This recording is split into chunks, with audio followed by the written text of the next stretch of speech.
Saludos cordiales, con ustedes la doctora Lidia Navas. Vamos a conversar en estos minutos sobre diabetes y COVID-19. Sabemos que desde el inicio del siglo XXI hemos tenido diferentes episodios de infecciones respiratorias, algunas de las cuales han sido muy severas y han tenido comportamiento pandémico. Por ejemplo, la última infección por coronavirus, que es lo que conocemos como SARS-CoV-2, ha estado asociado a empeoramiento y muerte en los pacientes diabéticos. Y eso ha incrementado la curiosidad de los investigadores y han hecho muchos estudios para tratar de identificar los nexos que pueden explicar esta correlación.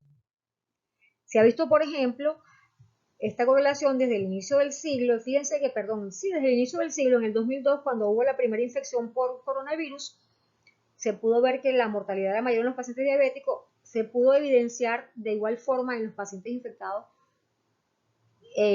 por H1N1 en la pandemia del 2009, se pudo evidenciar que la diabetes triplicó el riesgo de hospitalización y cuadruplicó el riesgo de ingreso a UCI. De igual forma, en la infección por coronavirus asociada a síndrome respiratorio del Medio Oriente, la diabetes fue el factor de riesgo para enfermedad grave y muerte con mayor mortalidad, y la mortalidad fue del orden del 35%. Y en los primeros estudios hechos en la provincia de Wuhan mostraron de igual forma una mayor mortalidad en los pacientes diabéticos. Es decir, que los diabéticos y los pacientes con factores de riesgo como hipertensión, enfermedad cardiovascular y enfermedad renal crónica tenían peor curso de la enfermedad, con mayor severidad y mayores tasas de mortalidad. Acá tenemos diferentes estudios.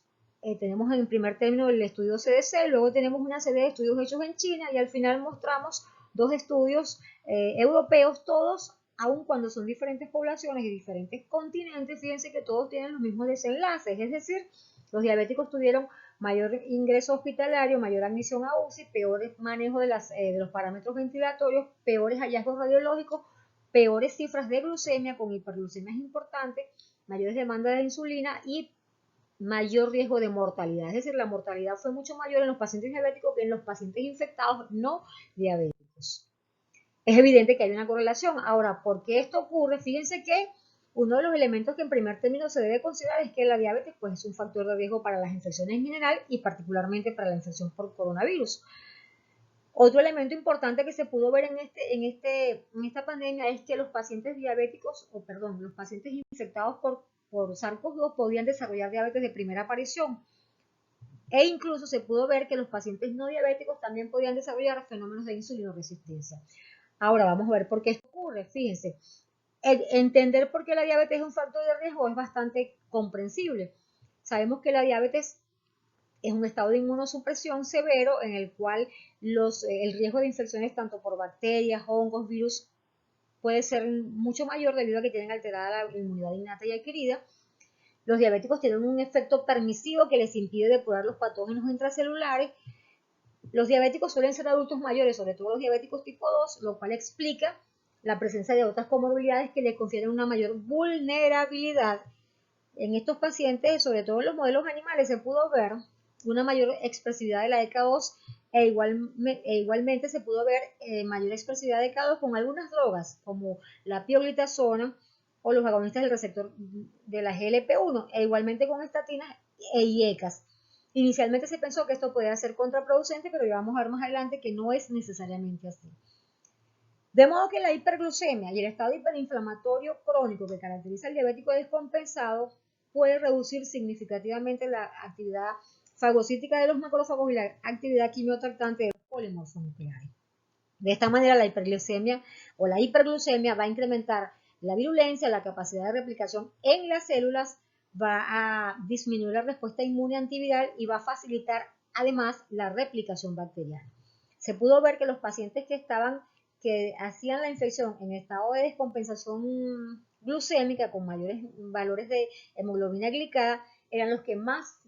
morían. Por ejemplo, se pudo evidenciar que los pacientes con hemoglobinas glicadas de 8 o más tuvieron una tasa de mortalidad del 31% comparado con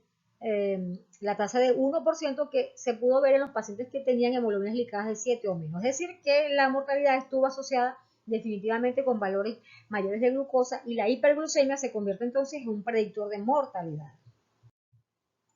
En este estado de glucotoxicidad hiperinflamado crónico sumado a la inflamación aguda que provoca la infección por coronavirus con la tormenta de citoquinas y además el hecho de que los pacientes con SARS-CoV-2 pueden recibir terapias que incrementen la glucosa, que produzcan mayor hiperglucemia, todo esto explica el daño endotelial y el alto riesgo tromboembólico que podemos ver en estos pacientes. En estado de hiperglucemia, el monocito va a operar con propensión a la glucólisis, mayor producción de sustancias reactivas de oxígeno y mayor producción de factor alfa-1 inducido por hipoxia con mayor replicación viral. Todo esto explica por qué el paciente está hiperglucémico con deterioro de su control glucémico y mayor riesgo de hacer cetoacidosis diabética. Los pacientes diabéticos, hemos dicho, son pacientes inmunosuprimidos con deterioro de la respuesta inmune llevada a cabo por las poblaciones de linfocitos T, CD4, TH1 y TH2 que se ocupan de eliminar los patógenos intracelulares y de eliminar los patógenos extracelulares y parásitos, respectivamente. En estas condiciones de deterioro de la respuesta inmune, estas células no operan de manera eficiente y eso explica por qué estos pacientes tienen dificultades para enfrentar las infecciones por estos patógenos y se produce entonces un daño directo del tejido, en este caso pulmonar, pero puede ser cualquier célula o cualquier tejido donde haya receptores EK2 para el virus, en este caso para el coronavirus. Se produce entonces la tormenta de citoquina con la liberación de factores proangiogénicos y protrombóticos que perpetúan el daño tisular y está relacionado entonces a mayor gravedad, a mayor proceso inflamatorio, mayor chance de muerte o mayor propensión a la muerte. Adicionalmente, debemos hablar un poco del rol que juega la EK2, que es el receptor que usa el virus para internalizarse en la célula. Adicionalmente, la AC2 puede funcionar como parte clave dentro del sistema de renin-angiotensina, aldosterona, y sabemos que esta enzima es la que cataliza a la angiotensina 2 para producir angiotensina 1,7 y esta molécula a través del receptor MAS puede mediar acciones antiinflamatorias, antifibróticas y vasodilatadoras. Cuando hay una baja expresividad de K2, la secuencia enzimática se desplaza más hacia la producción de angiotensina 2 con mayor producción de inflamación, fibrosis, estrés oxidativo y vasoconstricción. Fíjense ustedes que en ese estado es donde operan, justamente en ese estado es que se encuentran los pacientes hipertensos, obesos, insulinoresistentes y diabéticos tipo 2 descompensados. Habíamos dicho al inicio que el uso de IECAS y antagonistas del receptor AT1 de la angiotensina 2 podían provocar una mayor expresividad de K2 y eso al inicio se pensó que era negativo. Hoy sabemos que a mayor expresividad de K2, mayor capacidad de defensa de la célula, porque el sistema renina-angiotensina-aldosterona va a operar hacia la producción de angiotensina 1,7 con mejores efectos antiinflamatorios, antifibróticos y vasodilatadores. Es evidente que el virus, el SARS-CoV, penetró a la célula, lo pudimos ver en la epidemia que hubo en el 2002. Esos efectos se pueden observar también en los pacientes con SARS-CoV-2 y esa similitud genémica con daño de la célula beta pancreática y destrucción de la misma provoca o explica por qué estos pacientes pueden hacer diabetes tipo 1. Se ha hablado también de que ellos pueden desencadenar una respuesta autoinmune, de manera que el daño puede ser directo sobre la célula con destrucción celular o puede ser mediado a través de una respuesta, a través del desencadenamiento de una respuesta autoinmune. Donde quiera que haya sistema renina-angiotensina-aldosterona, el virus puede actuar, ¿no? Ya que al penetrar a la célula y consumir la AC2, va a desplazar entonces el sistema hacia un lado u otro de la secuencia enzimática. Normalmente cuando tenemos suficientes expresividad de la EK2, podemos visualizar los efectos favorables de la angiotensina 1,7 y en este caso a nivel pancreático tendríamos mayor señalización de la insulina con una reducción de la glucemia, con menor apoptosis de las células beta, mayor tolerancia a la glucosa y mayor producción de células betas. En el tejido adiposo, por ejemplo, la acción de la angiotensina 1,7 tendría que ver con una modulación de las adipoquinas, con una mejor producción de adiponectinas y una disminución o una regulación de las biomoléculas que tienen efecto proinflamatorio. A nivel intestinal, la expresividad de la EK2 va a estar asociada con una acción mayor de la 1,7 que va a bloquear a los receptores, a los transportadores de glucosa y esto va a producir una menor absorción de glucosa. Cuando la ECA2 está expresada en bajo nivel, habrá menor producción de angiotensina 1,7, estos transportadores no van a ser bloqueados y ellos podrán entonces absorber mayor cantidad de glucosa. Quiere decir que cuando hay baja expresividad de K2, habrá entonces mayor absorción de glucosa, mayores niveles de hiperglucemia en estos pacientes. Los autores hablan de entonces de fenotipos de bajo riesgo que están asociados con una mayor productividad de K2, una mayor expresividad de K2, mejor dicho,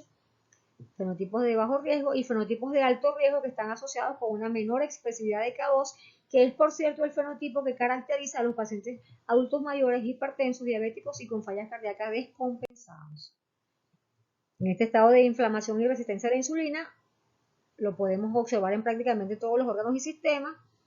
y por supuesto el hígado va a operar en modo de insulinoresistencia con mayor producción de nueva glucosa y mayor hiperglucemia.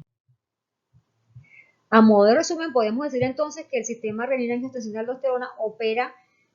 con el desplazamiento de la secuencia enzimática hacia la producción de angiotensina 2, con mayor inflamación sistémica, mayor estrés oxidativo, mayor hiperglucemia, mayor deterioro de la respuesta innata y adaptativa, mayor replicación viral, menor capacidad para aclarar el virus, y es evidente que estos pacientes van a tener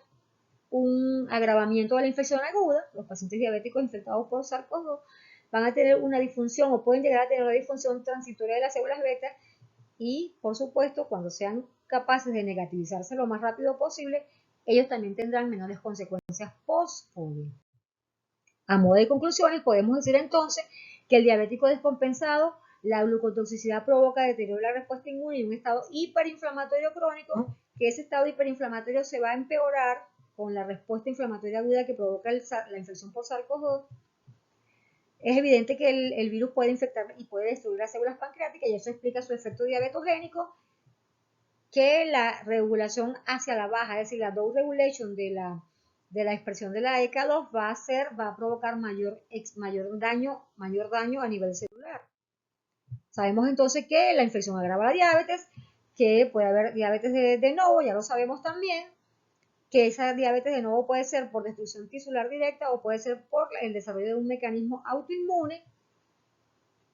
Sabemos también que las alteraciones del sistema renina-angiotensina-aldosterona pueden estar asociadas a insulinoresistencia, que la metformina puede ejercer un efecto inmunomodulador básicamente porque evita el efecto neoglucogénico muscular y hepático, sobre todo hepático, y por supuesto los pacientes diabéticos compensados van a tener mejor expectativa de vida, van a tener menores tasas de mortalidad y pueden tener un comportamiento similar a los pacientes euglicémicos.